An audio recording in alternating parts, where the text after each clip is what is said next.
Welcome everyone. This is Not for Normies. I don't know if we're calling this episode 10 or we're calling this something entirely different, but I would say this is Not for Normies Gamecast. We're gonna call it a Gamecast. Okay, Gamecast episode 1. I am one of your hosts, Kristian Diaz, and with me I have my good friend Javier Callejas. What's going on? And today we're going to be talking about Lisa. This came about because, I don't know, it was a new release on the Switch and I saw it. Years ago, this game is old. It came out 2014, December 15th of 2014, almost a decade old now. And I had originally played it on Steam when it first released, but it didn't really grab me.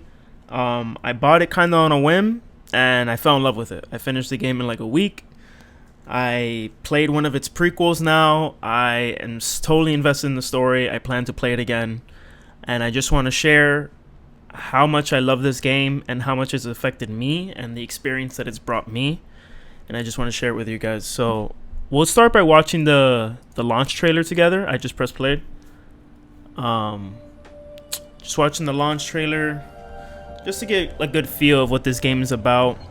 And this definitely looks like a computer game. Like, this game initially came up on Steam, I assume.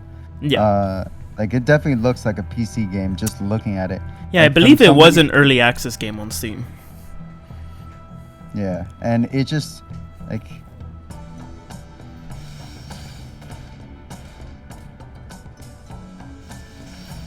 Let me see. Yeah. So Serenity Forge was the publisher that helped bring its definitive edition to consoles, I believe. But before that, it was just on PC. By a company made, I think their name is Dingaling Productions. Pretty funny. But it just goes and tells it's a very funny story and a very dark story. Oh, I do want to preface this episode with that this will have very mature content. There are very suggestive themes, very strong adult themes in this story. There are a lot of bad things that happen to characters and a lot of dark moments, but there can also be a lot of funny moments and a lot of lightheartedness. Yeah. That kind of make it very unique to what it is. It seems pretty, how would I put this? It just seems kind of it seems so strange. I don't know. The moment you told me that this game kind of grabbed you in a way that no other game has, it blew my mind. I was like, what in God's creation is going on screen right now? What in the world is going on? Yeah. It seems so intense. It seems intense, but the combat seems a lot super different. Yeah. Very different. It's very inspired by very early RPGs like Earthbound. It's very much you don't really see the main cast of characters in front of you. You kind of just see little portraits of them, and then they do their attacks in front of you, and you're mainly only seeing the main enemy that you're fighting. So it is very classic in that interpretation, but it can be very in depth too. In the background right now, I'm just gonna have playing a playthrough from Kabaya Boyan that he did. I'm just having it as no commentary background footage. This is kind of where the game begins. It kind of begins in this field, and you wake up with just bottles around you, and you just had a bender. And you come across this guy in a tree who literally can't get down from the tree because a dog is barking at him and he's scared. So this is the first moment of comedy that we have. We have to save this guy from a dog that's barking up a tree. You know what I mean? Yeah. And so the dog bites you, and you fight the dog, and then we get introduced to the combat system of this game, which is at least Brad, the main character, his combat works based off these almost fighting game button inputs. You use this is old school Final Fantasy, honestly. It's yeah, but you use very old school button inputs to be able to do your combos and stuff like that. On screen you're gonna see WASD because they're playing on PC, but on Yeah. controller it would just be like ABXY or X0 triangle square, for different combo inputs. And a big thing about this game that I don't know if you noticed from the trailer is that you start to develop a huge cast of party members. Like, I think there's over, like 30 party members. Like, it starts to feel like you're getting all these party members out of nowhere, but it's for very good reason. Yeah, it's absolutely. That is if they all survive to the end game. Yeah. The game is But- called Lisa the Painful. It is a painful experience. I wouldn't call it per se a hard game. Because like there are moments of it that you can die, come across a boss fight or something like that, but it's just more of a painful experience. It's actually funny right here. Hold on. I came across a part where the player who was playing just kind of fell off a cliff. And that's kind of what I'm saying about in this game. Like, there's moments where like you go from one screen to the other and then you just accidentally fall off a cliff because you walk too far. You know what I mean? And it's like stuff, like random stuff will like, oh look, it's right here. In 17 minutes in, he walks to the right off the screen, like 16:55. He walks right off the screen, and then he just immediately falls down. And that's just what I mean. It can just be very unforgiving, where you just walk to the next screen and then accidentally fall off the mountain, and it's game over. It's not even like you respawn. It's game over, back to your last save. No shot. Yeah, so What? so it's very unforgiving. Like, if you fall off the map, it's like it's game over. You die, it's game over. It's not restart the battle, it's restart from the last save. So it's very classic RPG in that sense. It doesn't hold your hand. It's a lot of just how I like to explain this game is like it's really like you're playing like a roller coaster almost, and the things are happening to you, the player. Like, in a traditional RPG, you can predict so much almost, and I feel like in this game it's very hard to predict like what's gonna happen next. Even in fights, like characters will do moves to you that you've never seen before, or like there's even monsters that can permanently kill you. There are moves that instantly kill your characters, and it can put you in a position where you're just like flabbergasted, like, oh my god, did I really just lose a party member?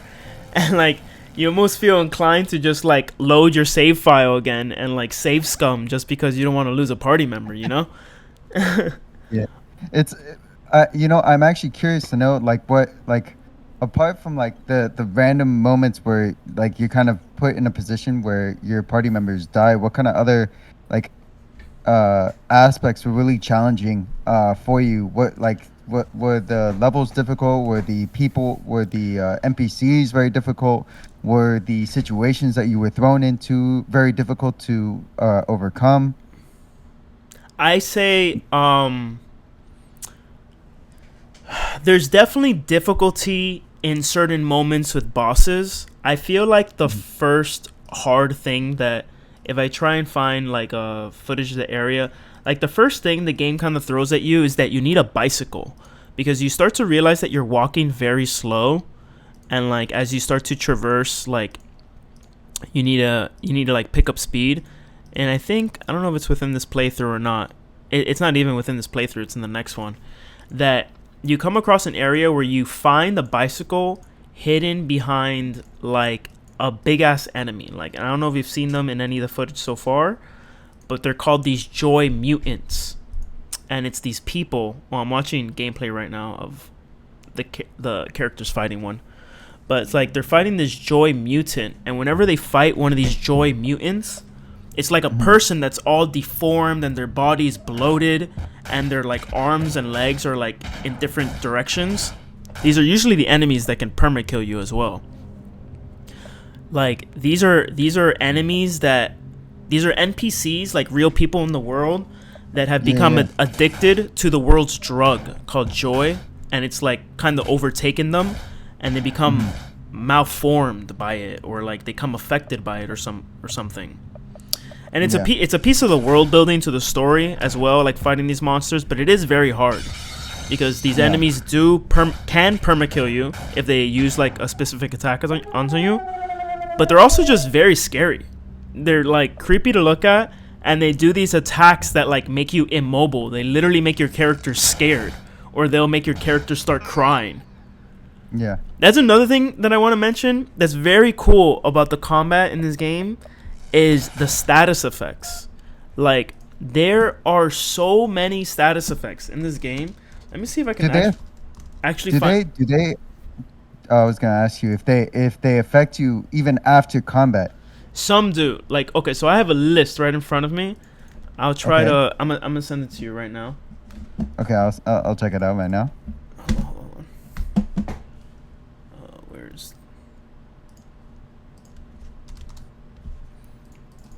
So I just sent it to you. Status effects. Yeah, so these status effects, there's like KO'd, which is just like you die. Poison, deep poison, blind, silence, confusion, sleep. Those are all very standard. And then we have like scared, wary. There's like rage, iron body, cover. There's taunt. The taunt one looks very funny. Counterattack, burning, crying, paralysis, weird, bleed, hungover, drunk, stink, withdrawal, joyed.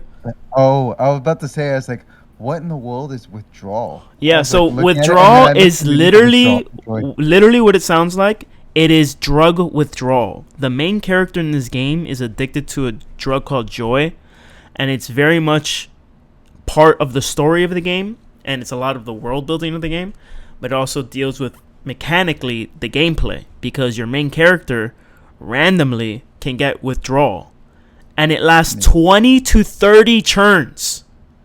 20 to 30 turns in battle. Dude, this is nuts. This is nuts. And when you have withdrawal, you have minus 90% attack, minus 50 defense, like all your stats are lowered.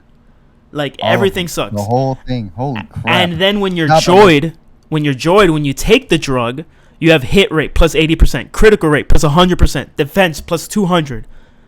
And then and that lasts for 6 to 10 turns. Everything in the game is telling you take the drug. Like take the drug, it's a huge buff, do it. You know. But it's just it's almost like a moral compass. Like, do you want to take the drug? Yeah. Did you ever have a run where you ended up not taking it at all? On my single playthrough that I did, I never took the drug. I did get I never took the drug except for the one time. Bro. There's one or two events where it's force fed on you. The drug is force fed on you as part of like a story moment, you know? And in that moment when the drug is force fed to you, it's purely part of the story, but it doesn't affect how certain things can change. When you do the run joyless with taking no drugs, there are specific lines of dialogues that change throughout scenes. I've seen all the changes on YouTube, all the little differences. It's like slight dialogue changes between characters, how some characters see you or interact with you. And then at the ending, you kind of get a little like Easter egg.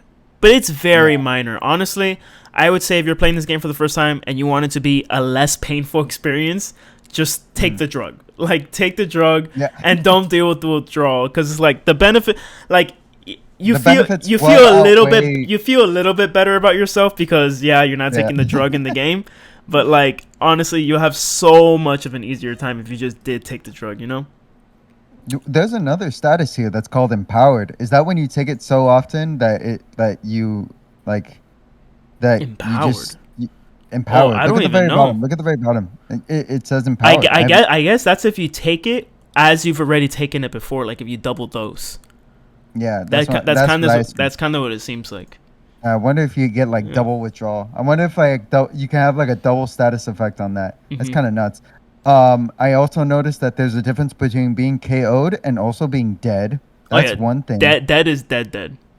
Yeah, and I was like, oh, that's it says forever deletes the party member once they get it. Yeah. Dude, that's kind of nuts. No, it's super nuts. I have such a problem with having my party members die off on me. Like the idea of permadeath makes me so nervous, especially if you've grown attached to them. Do you grow attachment to? I grew attached to my main party. My main Yeah. party that I was into, I did grow attached to. Let me try and find in the part 1 footage at least one of the sacrifices. You had mentioned to me, you had asked me like, what are some of the hard parts of this game? And Yeah. definitely, okay, so in the part 1 gameplay that I sent you, go 25 minutes in. Okay. So 25 minutes 25 in, you come across your childhood bully, and your childhood bully finds you. And he's like, "Oh, I found your yellow-shirted friend, the guy that you saved from the tree." Right? It's still kind of the beginning of the game, but you've already accumulated a few levels and some items. And then at this point in the game, he's kind of jumping you, and he's saying, choose wisely. What will you give us? Terry's life or all of your belongings? So the guy we saved in the beginning of the game, take his life or give us all the items you have so far. Now, this is a pretty small sacrifice for the time, because this is, again, only 25 minutes into the game. So, like, yeah, you could just say, like, yeah, take all my stuff, right? Because, like, I only have, like, a few healing items and maybe, like, a revival item here and there, and that's it. Yeah. But this is the first sacrifice. You know, I'm not going to say how many there are, but throughout the game, you do come across a lot more sacrifices, okay? They get more difficult as you go on. They get more drastic, too. And they appear in moments where you don't think them to appear. Again, this is, like I'm saying, this game intrigued me so much because it was so out of the ordinary for RPGs, in my opinion, in terms of design, where there was never a moment where you felt safe as a player. Like, you felt like, oh, I'm okay right here. Like, nothing's going to happen to me here. Like, there's very few moments of that in the series. Like, usually you're just worried to go to the next screen. Like, you're worried to go to the next screen and get jumped. You're worried to go to the next screen and there's like a campfire you can't sleep at, because if you sleep at it, something bad can happen there, you know. Everything is very situational. Anything can happen. Obviously it definitely got you kind of spooked, kind of like restless, in the sense that like you don't know what's going to come up next. But you also, you know, I also remember you talking about having some funny moments, lighthearted moments. Are there any other like emotional things that kind of like grabbed you throughout the game? Like other things that kind of, you know, apart from like feeling like help, like, you know, that sense of helplessness. I mean, if it's called, you know, the game, the title of the game speaks for itself. Yeah. But I'm sure that there are other moments. I mean, even just walking through the game, the world itself seems super like desolate, helpless, and helpless. Yeah, desolate, helpless. Like, this is really intense. Yeah. Right now, I'm playing music from the game. I'm playing one of the game's main soundtracks. It's the one I sent you called Summer Love. And this is a very tranquil piece, and this kind of goes into like what I want to talk about, like the juxtaposition of how this game presents itself to you, because it presents itself to you in a very like dark manner. It starts off very dark with you taking care of this, like the last living girl on Earth. You find the last baby who's the last girl on Earth, and you're in this post-apocalyptic world with only men, and it seems very sweet as you like raise this little girl and like show her things, and she draws makeup on you and your friends' faces, but you're this main character overcome with like trauma and grief, and he's addicted to drugs and alcohol. You know, and that's kind of how the game begins, you waking up in your own drunken, drugged up stupor, you know, in the middle of nowhere. The game has very, very touching moments. You know, this game is this song is a very nice song as well that adds to those moments. Another one is the other one I sent you called Salvation. I'm playing that one as well. This is a very like lighthearted theme that plays a lot too in certain sections of the game. And also some funny sections of the game, I'm not gonna lie. But like another emotion that's brought about this game is that it's very funny. Like in terms of extreme grief and extreme like morbidity, like just so fucked up, it can be very funny. Like, yeah, but I think that's really important, especially with these types of games that make you feel kind of helpless. It's like if there's no comedic relief, that it makes it seem so dragged down. Like it makes you like it doesn't want you. I assume that the developers really do like they want you to feel like that helplessness, but they also want there to be lighthearted moments to give the player kind of like a bit of life as they're traversing through the world. Because like if only you feel that emotion, I think it kind of would like weigh you down a bit as you're playing it. And some do it on purpose. Like some games do that on purpose. Like for example, I don't know, like any type of like horror kind of game would make you feel that Undertale does it very similarly as well. That like a lot of people compare this game to Undertale as well. I can see that. I feel like it has a little bit more detail, at least in terms of like the way that the world is built. I think it has a little bit more detail. I feel like both of them have their particular aesthetic. I find this game to be a little bit more like Undertale. The visuals give me more of a handheld experience as opposed to this game, which makes me feel like this game was meant for a PC game. You know what I'm saying? I don't know how to explain it. Like it's very fun to play on console though. It's very easy to play handheld. Like oh yeah, for sure. I was so entranced by it, honestly, man. I bet. Going in with the emotions I felt throughout this game, I always felt like almost flabbergasted. Like almost like, wow, I can't believe this is happening right now. And then next screen, oh my god, is this really happening right now? Next screen, whoa, what's happening right now? Like every other 20-30 minutes, a situation is happening to me where I'm like taken aback, taken by surprise. And that's what made me want to keep playing it, because it was just so like intriguing. So many things. Let's play this video. Actually, I have the Summer Love song still playing in the back, but it's a good song though. No, it is. It is. Bro, nice. I was just listening to it in my headphones, so I was like, dang man, that really does sound good. Yeah, hey, and it's. Let me ask. Yeah, you go. Oh, I was gonna ask you a question. Like what, like, of all the moments that you kind of play throughout this game, because I know that there's like tons of things that go on in this game that are kind of like nuts.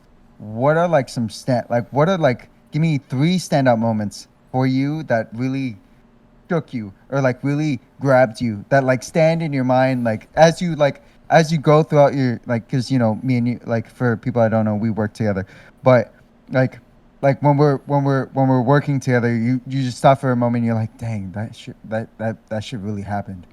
Wow. So perfect. Nuts. One of the videos I sent you, it's this Let's Play by Goron50, and it's this section of the game. I think he does commentate over this, so let's leave the audio off. But okay. I have it at 440, the video at 440. And so this is, I'm going to start it now at 440. And so this is gameplay of this island that you come across called Dismal Island. It's a secret area of the game. You don't need to come here for the story.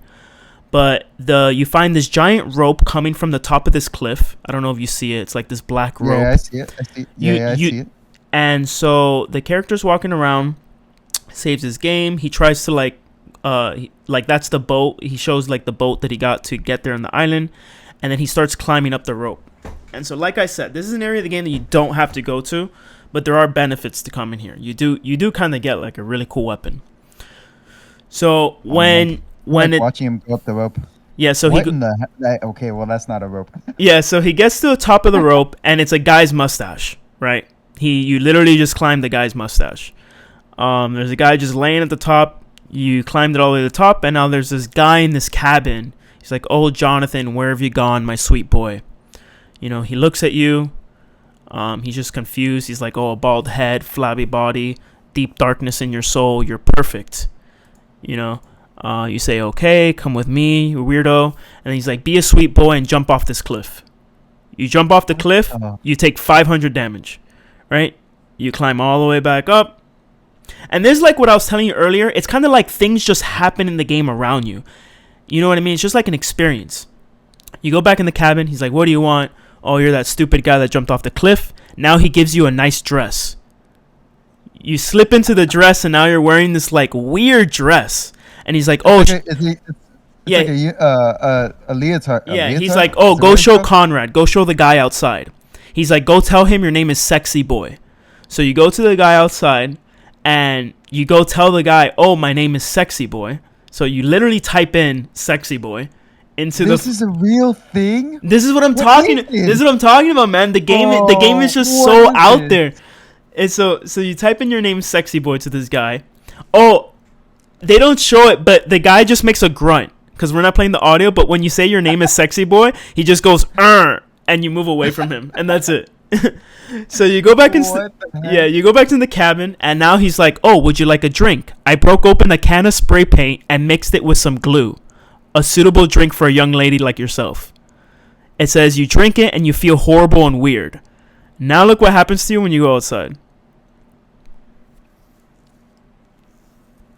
What in the... You go outside and you're flipping out. You run at like 3 times the speed. You're actually tripping. You're literally tripping. You see Conrad, the guy with the mustache, on the other end of the bridge. And he's like this huge faceless monster now. Dude, he looks like Jabba the Hutt. What in the heck is this? He's like, I believe in you, buddy. Be yourself. Don't give up. What in the... You know, it's so weird, right? And so you go back to the hut. And like, this is just one of the moments like when I was playing that I'm just like, what is happening? You know, he's like, oh, it's not the same. You're just not my sweet boy. You're not Jonathan, right? Because he's like, oh, Jonathan, where's my boy at? Right? So now you fight him. He wasn't happy with your performance of wearing the dress, taking the drink from him. So now you're fighting him. Now he's a boss. So I'm gonna. I'm literally like, I'm floored. I'm actually floored. I'm gonna fast forward to the end of the fight. Go to the end of the fight, right? And at the end of the fight, he dies, and you can change your name back to Brad, right? Are you there? Yeah. Okay, I just want to make sure you're there too. You change. Dang, this is a long fight. Yeah. You change your name back to Brad. At the end of the fight, you can change out of the dress, right? And then you decide, okay, that was it. And whenever he decides to actually leave the cabin, he's going through his like inventory now. Point is, yeah, he's going through an existential crisis. So he leaves the cabin. Watch, bro. So he leaves the cabin and he finds a guy in like a nurse outfit in the outside. And when you select the enemy to fight, I don't know if he's gonna show it. When you actually Jonathan. His name is Jonathan. His name is Jonathan. So this is the guy that he was like, oh, Jonathan, my sweet boy, where are you? And we killed him. We killed the father or whatever. And now Jonathan showed up. He's this crazy fucking mess. His eyes are red. His mouth looks like it's sewn shut. And by the way, this guy, he permadeaths you. This guy permadeath 2 of my fucking characters. And I so safe scummed. I had to. I couldn't let him kill 2 of my characters off. So I had to load my previous save file, go through that whole thing again. But yeah, he has a move called Fatal Chomp that can just instantly kill your party member. So holy crap. So this, I love that I showed you this part of the game because this was one of the parts of the game that I was playing that when I played it, I was like, what is happening right now? It was like funny and weird all at the same time. And then it got creepy and scary at the end because Jonathan shows up. And I don't know if you can hear. I'm going to turn on the audio for a bit. Well, he's talking in the back. I bet when some of your characters died, you had like one of those like moments of like, oh my god, I can't believe this is really happening. I turned off the game. The first time it happened, I turned off the game. I got so upset. I got so upset. I'm like, I'm not letting this happen to me, and I turned off the game. No, dude. I had to step away. Look, he died. He permadeath one of his guys. No way. He did. One of his guys just got permadeath. Oh my god. Yeah. Bro, yeah. He hasn't even touched his controller. He's flabbergasted. He's just like, yo, what just happened? Yeah, I was like, there's so, it's funny. It's like, wait, these are the types of games where like you can tell even without audio when they're having a moment of like, oh my god, this can't be real. Like no, and literally, him for a second. Javi, this boss fight is completely silent. There's no music in the back. The only audio you hear is just the sound effects.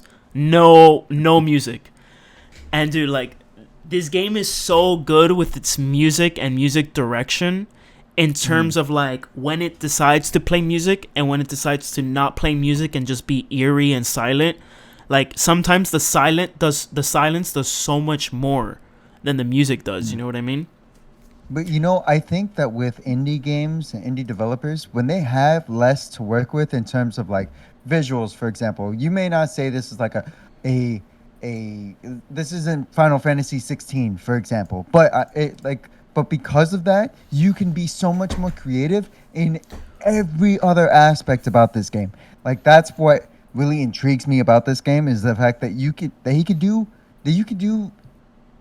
shit like this. Like it's ridiculous. Like the idea of having such an intense fight like that, completely silent, where you could outright have some of your main NPCs die on you is insane. It's actually like those, like, especially music kind of fills the space. When there's no music, it builds tension, especially when when there's something that is unfamiliar to you.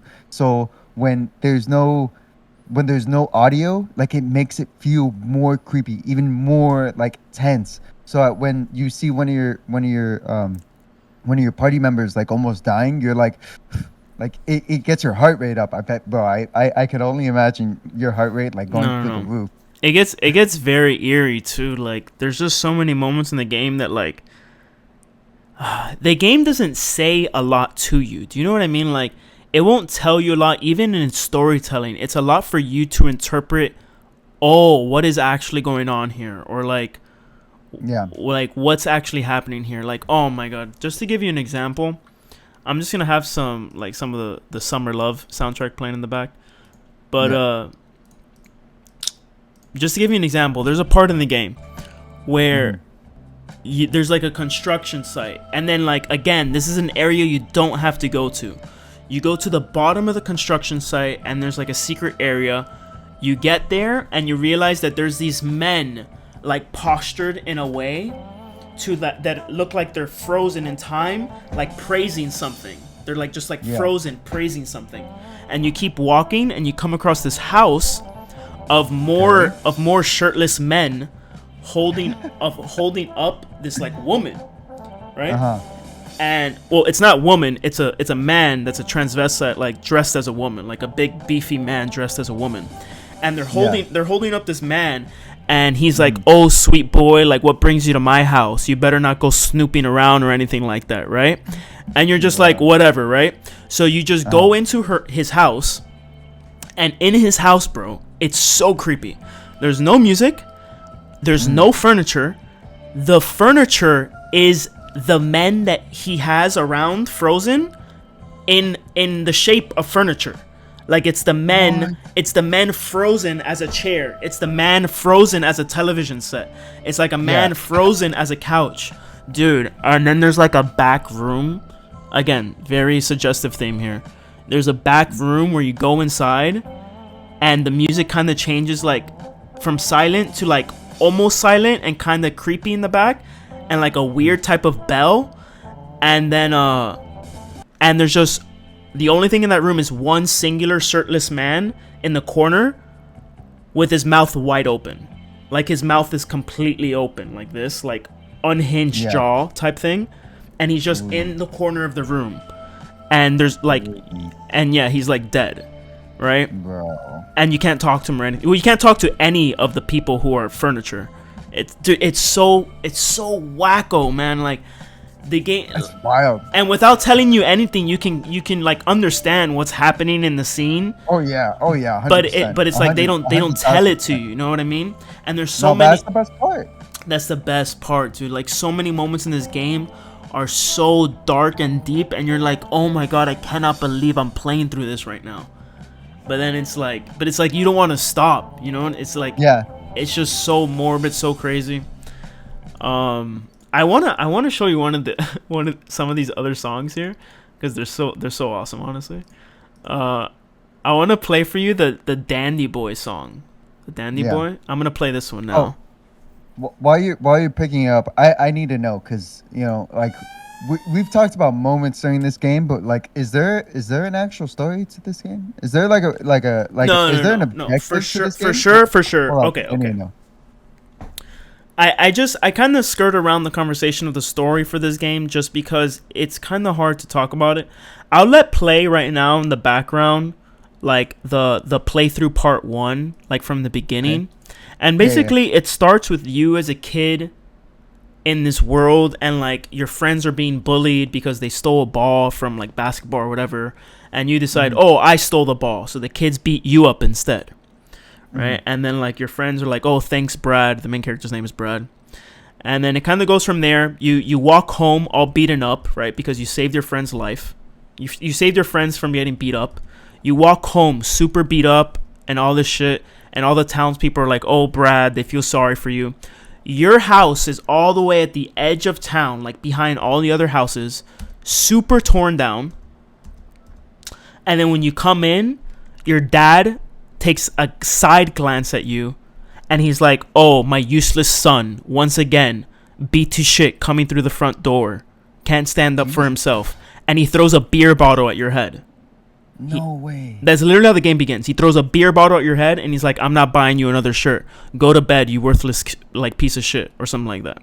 So you go to your room, and you like, you go to your room, you go to bed, and you just cry yourself to bed.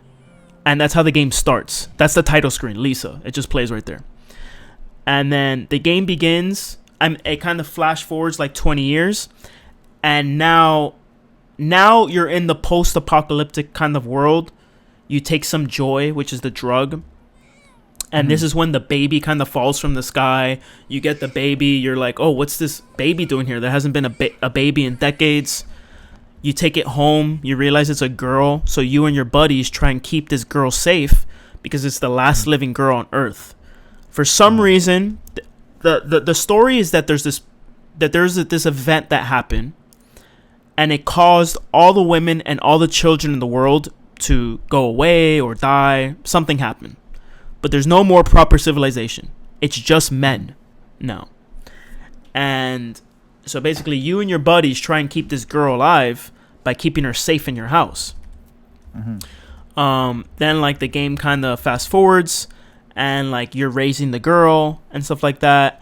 And the girl wants to leave and go outside on an adventure, but you don't let her because she's the only girl and you don't know what's going to happen to her. Yeah. And you keep on taking drugs because Brad, the main character, is dealing with his own trauma from being bullied as a kid. Being bullied and abused by his dad as a kid. He decides to stop taking the drug, and things start to look up for him and the girl that he's taking care of. But then one day he has like a full relapse. And that's when the game begins. When he has his full relapse is when the game begins. He's in the middle of nowhere. There's like joy on the floor around him and empty bottles because he just had a full relapse. And this is when he finds Terry in the tree, who's stuck in the tree because of the dog. You kill the dog. You make your way back to your village where the girl is, and you realize that someone took the girl. Your friends are dead or missing, and someone took the girl. So now you're on a mission to find the girl because it's implied that you know what's going to happen to the girl. She's the last living girl on Earth, and you're in a world where there's only men, and they're trying to take advantage of her and use her, obviously, to repopulate and all the shit. But she's literally a child. Like, she's literally like... Yeah. I was like, you can definitely come up with a situation where she's not safe. No, yeah. And it's implied throughout the series what they're trying to do and what's going to happen. But there's also kind of... I'll say this. There are a lot of twists in the story. I don't even think I know of all of them. The game is not very linear in its storytelling. You kind of feel like you're in the middle of a larger story being told. And that is the case. There is a larger story being told, and the protagonist that you are playing is just kind of... He got unlucky. Like, he's the protagonist because he got unlucky, and these situations are happening to him. And it's kind of what it seems like. But yes, there is a story. I very much enjoyed it. It is a painful story, a very painful experience to play through. Of course. No, I can imagine. How would you, because you played a lot of games so far throughout the year, how would you rate it? Would you recommend it to pretty much anybody? Like, who would you recommend this game to? I would recommend this game to honestly, like many RPG fans. Like, if you're okay with adult suggestive themes, you know, if you're okay with having like very mature themes in your game, and you're an RPG fan, then I would recommend it. Because that in itself, it is such like a twist on the RPG genre that in itself, I feel like is what grabbed me and what got me to fully complete the game. You know? Yeah. And then aside from that, if you're just into indie developers and you like indie games and like pixel art is charming to you, I would recommend this to you as well. I don't think you need to be an RPG fan to enjoy this game, because spoiler alert, like there's not really grinding. I mean, there is like there are some ways to manipulate like grinding and getting some levels and stuff like that. Yeah, but then there's again, a level system in this game, right? Yes, but then again, there are many sacrifices that you have to take. There are many moments in which you get robbed, mugged. Something happens to you. You lose all your items. Sometimes there's no point in grinding because it's like you just wasted your time doing that for that party member to die. You know, or like that party member to end up getting sacrificed or something.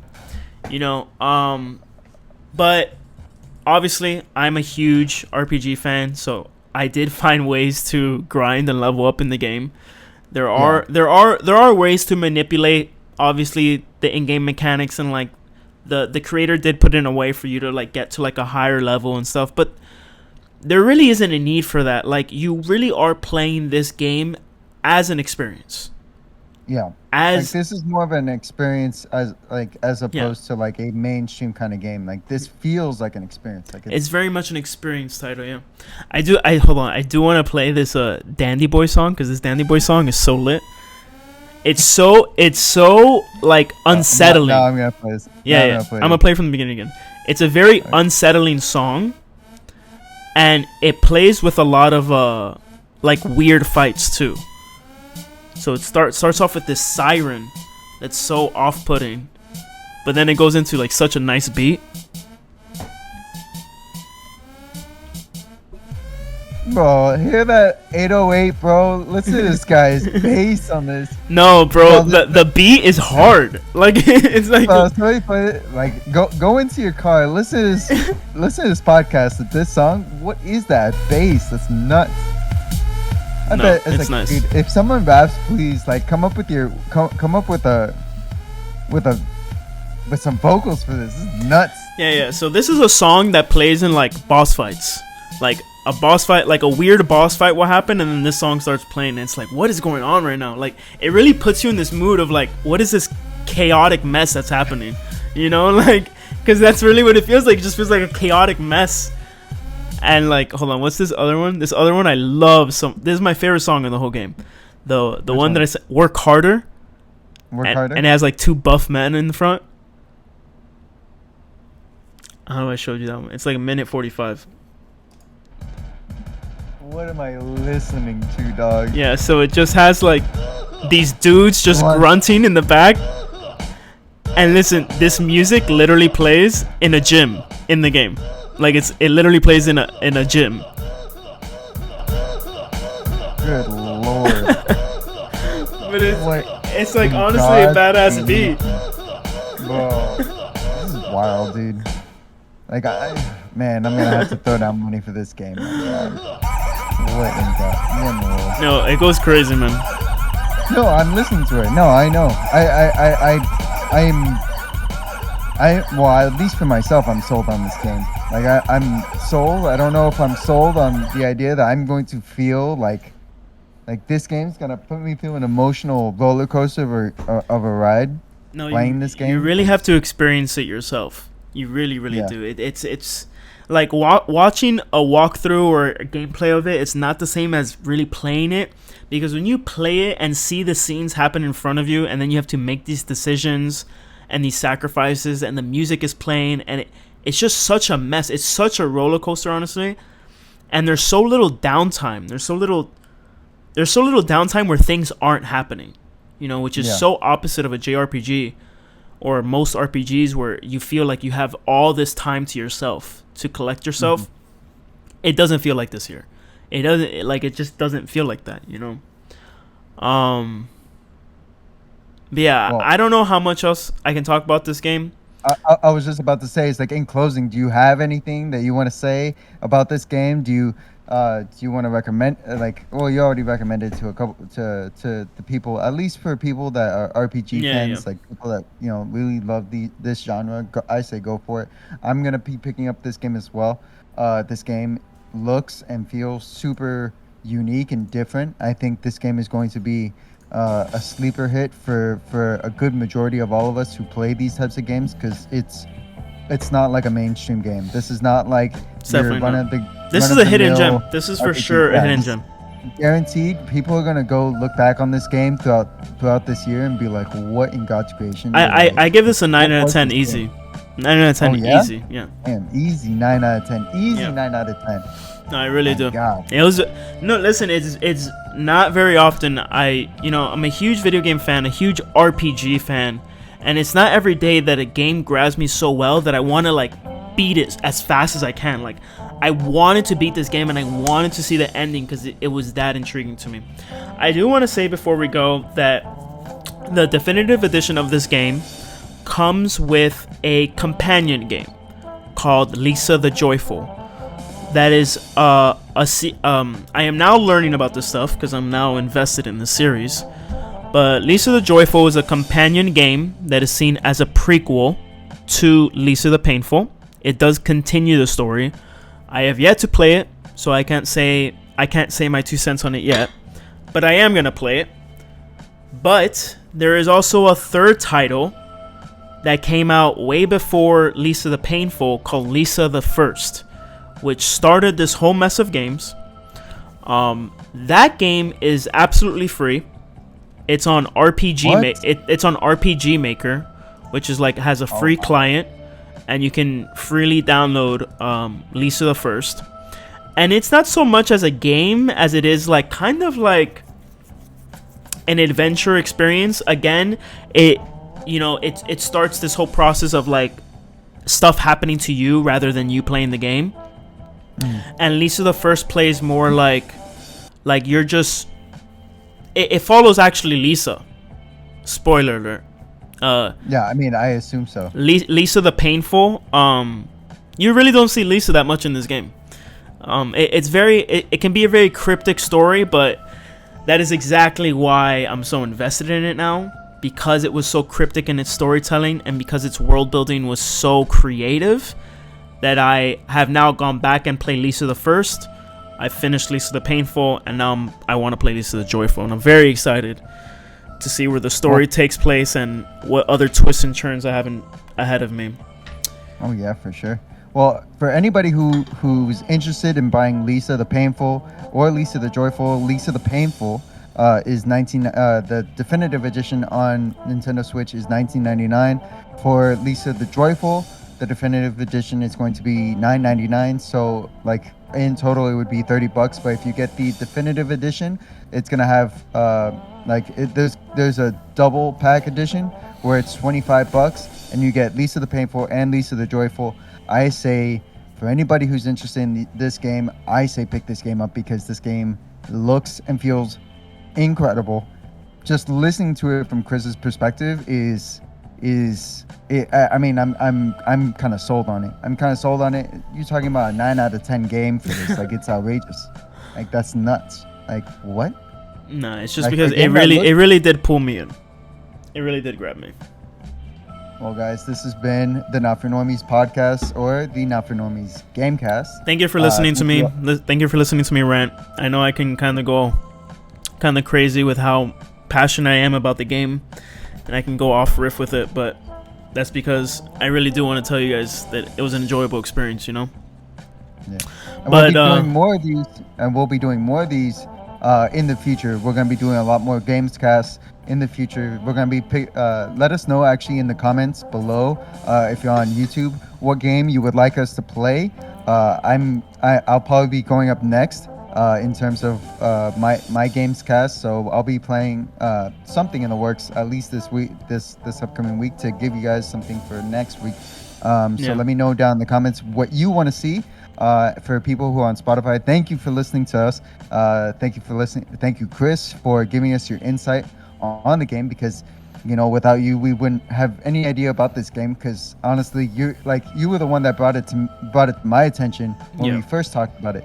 Like I had no idea about this game. So listening to it, it's like it's opened my eyes to see what's out there as far as like these indie games. Like it's nuts. Like this game is wild. I'm super pumped. I'm super pumped for this. Guys, please give your feedback. I really want to know what you guys think about this. Like, what are we calling this? This deep dive? This game discussion? What are we calling this? How about I don't know. Let's do deep dive. Let's do deep dive. We'll go with deep dive for now, but please let us know what you think about this first episode. And thank you for watching, guys. Yeah, thank you guys. This has been the Not for Normies podcast. Have a great day, and until next time, have a good one. Have a good one. Later. Safe.